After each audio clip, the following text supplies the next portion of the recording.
tindi ng Sharon Gabi. Diba to? 50,000 years na. Kakatuwa naman. Is your baby? Malaki na yung baby namin. 2007. Pinanood ko po siya sa SM Pala Das Marinas. Idol ko po kayo.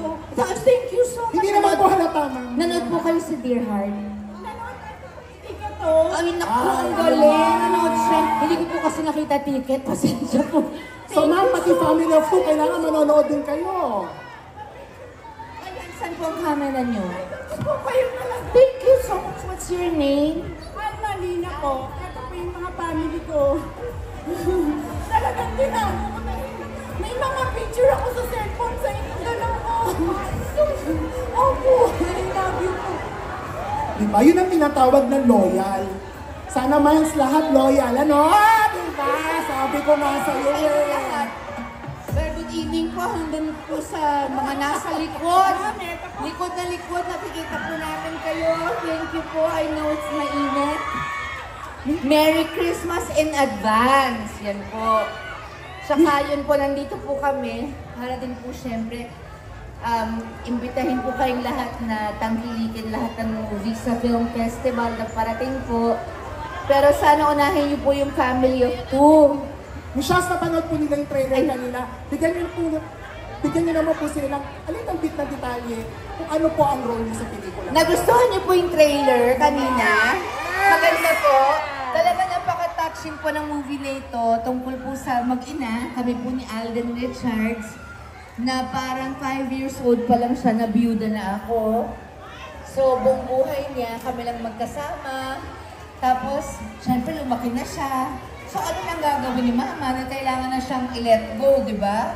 Pero kumusta niyo naman ang anak kong si Miles, lalo na sexy?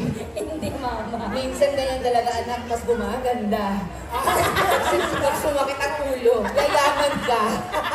I'm claiming it, Mama. Thank you for the expert daw. Makinig ka sa nagdaan sa ganyan. Pero hindi pa napakaganda po ng pelikulang to, kundi po may hiya akong imbitahin kayo.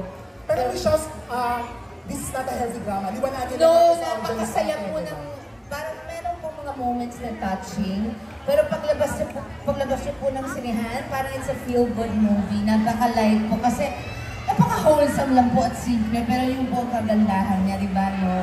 Heartfelt talaga, sobrang may puso po yung pelikula. Last time I asked you how is it to work with Alden, di ba? How is it to work with Miles again? After... Anak ko po kasi ito sa movie namin ni Ay de las Alas noon, yung BFF. Siya po yung little girl na anak ko doon. Eh, mga pala yung po yan, gumanda-randam diba? ko, lumaki. Lumaki ka naman, anak. Diba kasi parang, uy, maliit ka na. May ganun eh, o hindi. Gumaganda lalo itong si Miles. Ganyan pag nawawala ng mga Ay! ng mga nagpapabigat sa iyong puso. Opo. Pag nawawala, gumagaang, di ba? Ano lang yan. So, declutter. At dahil dyan, Miles, na-invite na lang ulit. Ako sa tayo Baka sa pagkutang usapan kasi natin.